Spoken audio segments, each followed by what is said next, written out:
Hey everybody, Ryan here. Alright, I'm making my trade deadline predictions. Alright, now the way this is going to work is I'm going to list the teams that have had rumors around what they need and honestly who I think is going to be picked, or not picked, but who is going to win the battle and I think is possibly going to get the player. But there could be multiple players that get picked by the same team because a lot of these teams need the same thing, and the price is about the same for all of them. So, even though I picked numerous ones for the same team, does not necessarily mean that that's who's going to win every single one of them. It's just who I think has the best chance, because this is all a guessing game. It's all based off of rumors. So, some of these may not even be moved. We'll have to see. But like I start every video, make sure to hit that subscribe button if you have not done so already, and please hit that like button as well. Alright, let's get started with the trade deadline predictions for this trade deadline in less than a week now. Alright, this is according to TSN. What was this? When did I take this? This was a day ago, 2 days ago. Now, as you can see, the green arrows mean that they have moved up. Red arrows means they moved down. Now, like Ekholm and Michael Granlund for Nashville, I don't see them being moved anymore. I really don't. With them being in a playoff spot, I don't see any reason, especially Ekholm with term on his contract still, no point. Granlund's more of a possibility because he is a UFA. They may move him for another UFA. Like, I don't know, trying to look at who else is on this list. There's a lot of defenders on this list. I don't know, like a Scott Laughton, a UFA for UFA type of thing, you know? That could happen, but I really don't see it happening. And this is the other part of their top 35. Like, I don't see Tony DeAngelo being moved, honestly. I think he gets bought out and plays in Europe or Russia at this point. I don't see any of the North American teams taking him. And Tanner Pearson, they still have there. He just signed today, so he is off that list. And they still have Kyle Palmieri when I took this picture, so he's been traded. So he's off that list as well, as you can guess. All right, number 10. I think Bobby Ryan will be moved. Now, who needs a player like Bobby Ryan? Depth forward, possible scoring forward. I know he's not healthy at the present moment, but he could be back soon.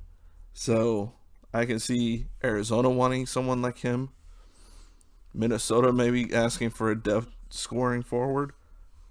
Oilers could possibly do that because, I mean, his contract's not that expensive, so Oilers might be able to work that one out. Carolina, same thing. Pittsburgh, same type of thing, especially with Malkin being injured right now. I can definitely see that. And Nashville. Now, who do I think is going to end up with him on this list? My gut feeling says Edmonton. Just because you never know. Someone like Bobby Ryan might end up having a career resurgence if he plays with someone like McDavid or Draisaitl on the line. Not saying he's going to. Even if they acquire him, he probably won't. But you never know. It's possible. And he's a free agent this year, so it doesn't work out. Oh well. He's not going to cost much. I'd say at most like a third, maybe fourth round pick. And his contract's not that much that you can send down one of your other guys who are not performing. So that's always a possibility, but that's who I think is going to end up with Bobby Ryan. Next up is Luke Glendening. This guy's gotten really wanted of late, so a lot more teams involved with this because he is a center. It's different than a winger. I can see Edmonton going for him too. I can see Nashville going for this. I can see Pittsburgh, Boston, Carolina, Vegas, and San Jose. Now, Vegas is cash strapped. Actually, the majority of the teams on this list are. San Jose only put on there because they are in the race. Will they get it? I don't know, but it's possible.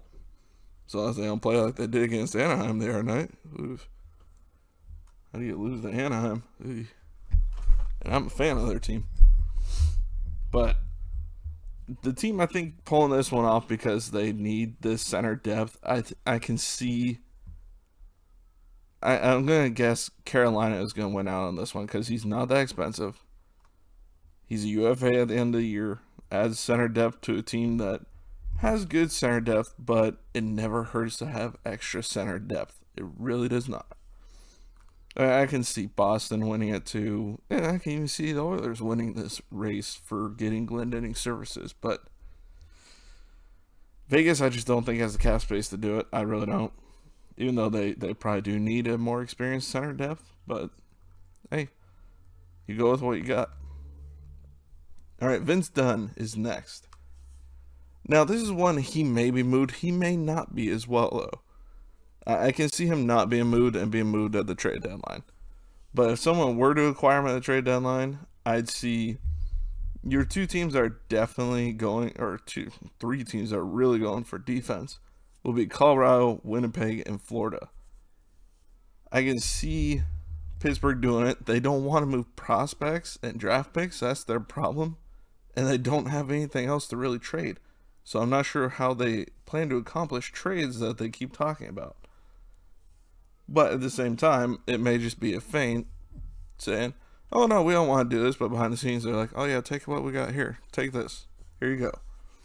I mean, Pittsburgh could definitely use defensive depth. They have a lot of inexperienced defenders. They got maybe one or two coming up that are worth anything.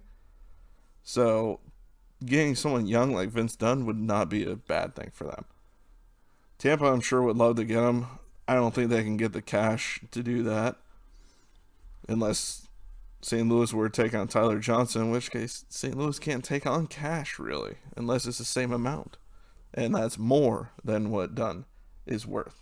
Right now, I think he's in the $2.5 million, somewhere in that range per year, versus Johnson's $5 million. I don't see it happening. Then you got Carolina. That's a possibility too, because they've been wanting defensive depth, and having a young guy like Dunn would not be a bad thing with their young core. So I can see that they may have to. St. Louis may have to take someone like Gardner or what's his name, Brady Shea. But once again, it's the cash is the problem there. Florida definitely has cash right now, especially with the trade today. So they could definitely take him on and get him signed for a longer term if they wanted that. I believe he is an RFA after this year, or has he got one more year? Actually, I think he has one more year. But Colorado definitely could do it. Winnipeg could do it, especially now that Wheeler is on injured reserve for who knows how long. So his cash comes off, so they have money. But at the same time, Winnipeg probably would want a forward at this point. I can also see Boston trying for this. They have quite a few things they can move, so they could probably work this one in, and they know him well from 2 years ago. So it's not like he's unknown for them. Next up, I'm going to say Rickard Rakell. This is another one that may be in the offseason. It may not be now because he has term, and that's part of the problem with the flat cap that we have going on in the league. I can see Winnipeg going for him now that Wheeler is injured. I can see Pittsburgh going for him, but the same problem I said before, they don't want to trade draft picks or prospects. How do you expect to get people? Nashville, I can see wanting him because they definitely need more offense. So getting someone like him would definitely help them. Because I think Rakell's being held back in the goal scoring for the last 2-3 years because he's been on a low scoring Anaheim team. I think if he goes somewhere where he can play with someone who can score, he could be a really effective goal scorer again. It's just a matter of getting on a team like that. I can see San Jose wanting him. I really hope the Ducks don't trade to San Jose in this situation, because why would you want to? But I can definitely see San Jose wanting to do that, and they have the cap space. But at the same time, I'm not sure they're going to be trading away draft picks at this point. I think they might have learned a lesson from the Erik Karlsson trade finally. Next up is Boston. I can see them wanting him for sure. It's just the price may be too high for their taste. Now, if the Ducks were to trade for anybody on Boston, they better dang well get Trent Frederick. But I don't think he's available. Edmonton, I can see wanting him. I'm not sure what they trade for him other than a draft pick, but I think it'll take more than that to get Rakell. So that definitely would be interesting seeing him with McDavid and Draisaitl. That could be a nasty line.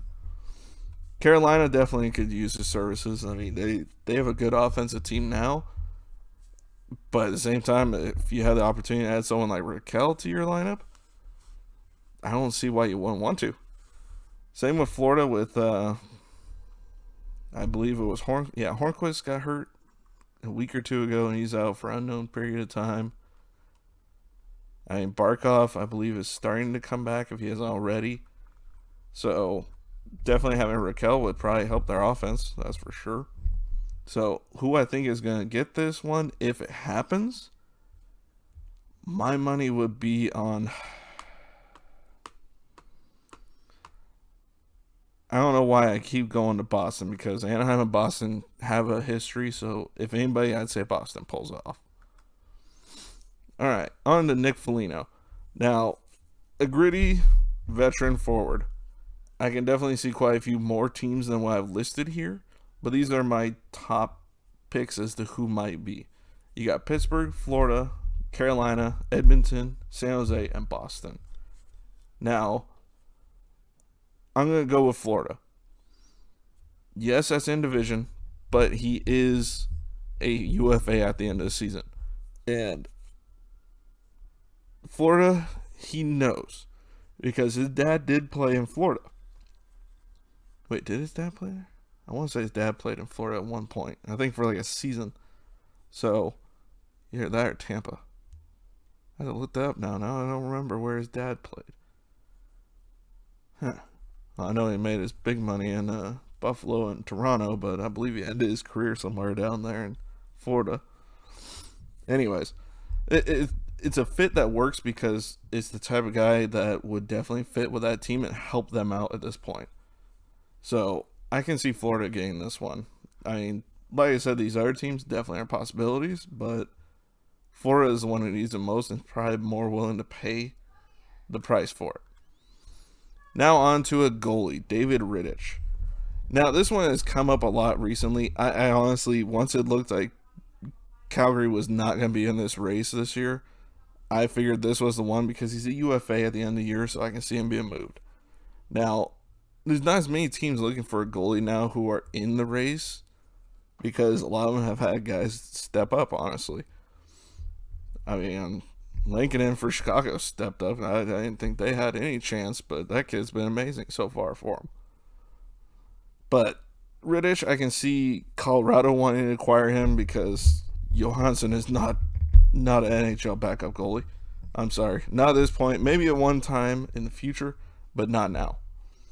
And their previous backup, I'm not sure where his injury status is. There's been no updates on him for quite some time. Edmonton, I'm sure, would love to get rid of Koskinen. But at the same time, is Calgary going to trade to Edmonton? Hell no. So that's probably not reality, but they definitely probably wouldn't mind getting a goalie like him. And considering how many Vancouver players we saw go to Calgary this year, nothing's out of the realm of possibility.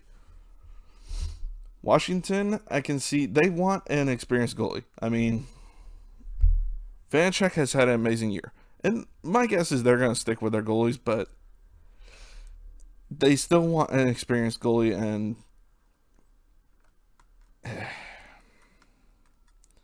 I mean, their normal goalie is definitely a guy who's experienced. So I can see Samsonov. I can see him sticking with him. But having someone like Rich as an experienced backup probably would not be a bad idea. But like I said, I don't think they're doing it. So my guess is Colorado if anybody goes for Rittich. And honestly, that's the same thing for Bernier. Jonathan Bernier, it's Colorado if anybody. And now Josh Manson at number 3.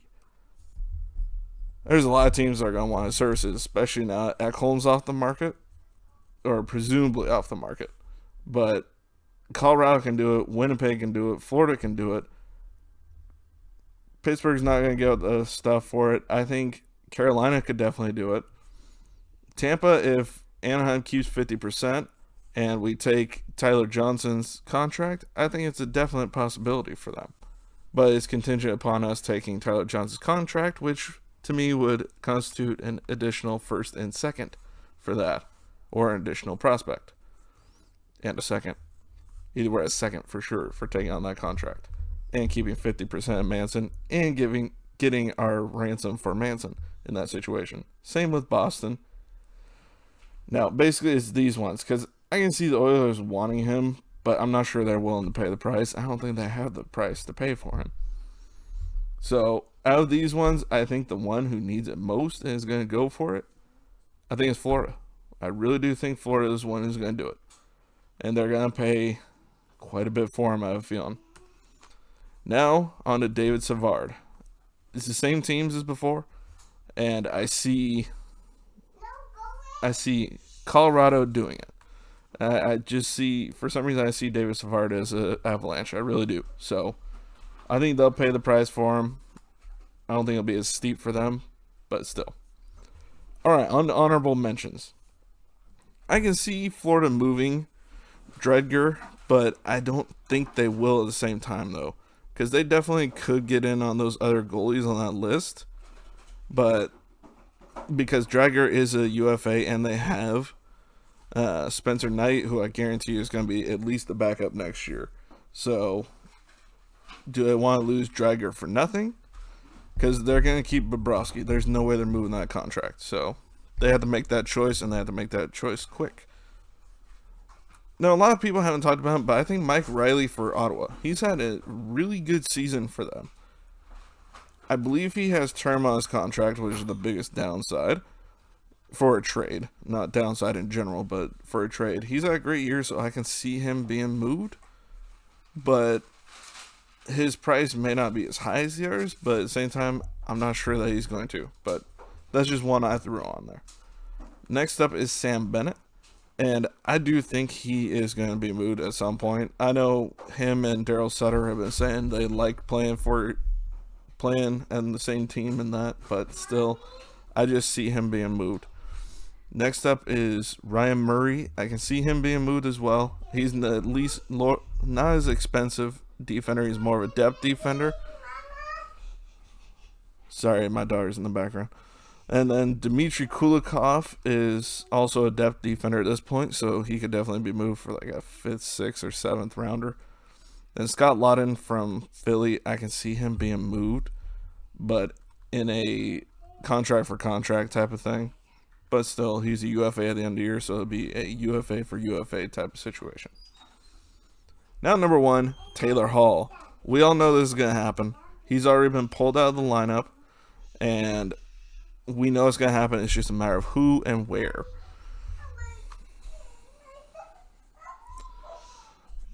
First up is Winnipeg. Then I have San Jose, St. Louis, Nashville, Florida, Pittsburgh, Chicago, and Boston. Now, I can see any of these teams trading for him. I mean, San Jose amazingly has cap space, but why would they want to trade for a guy who's going to cost them like $8 million to keep out there this year, or $7 million, or $6 million still? That's just going to suck up more cap space. But if they had to buy out Vander Kane's contract due to his financial issues at the end of the season, then that's a possibility. But, I mean, St. Louis is going to have to give up stuff for him. Like Vince Dunn may end up being a Buffalo Sabre because of it. Pittsburgh probably wants him, but I don't think they're going to be able to afford him. Boston's a possibility. They're going to have to pay a lot for him. And Buffalo's going to take back contracts. Florida they got the space, so they may have been making space today for this trade. Chicago is a possibility just because they can take on contracts. And heck, seeing him with Patrick Kane, who knows? Maybe they end up being an amazingly good duo. Then you got Nashville, who probably could, but I don't see them doing it. All right. Other than that, that is it for my predictions. I mean, there's a lot more guys out there I think that are going to be traded. This is just the big ones that I think are going to be fought over by a lot more teams and the most likely to be moved. And really the ones who are going to get the most buzz. But still, these are just predictions. I don't think these guys may end up going any of the places I'm predicting, but it's a possibility. So, if you agree, let me know. And if you don't, let me know in the comments. Who do you think is going to get these guys? What do you think it's going to cost them? Because some of these guys are going to cost some teams a lot. And it's just going to be interesting to see who gets moved and who does not at the trade deadline and how this is going to work this year. All right. Make sure to hit that subscribe button if you haven't done so already. Hit that like button if you haven't done that. And make sure to comment and share. And I will see you all next video. Bye, everybody.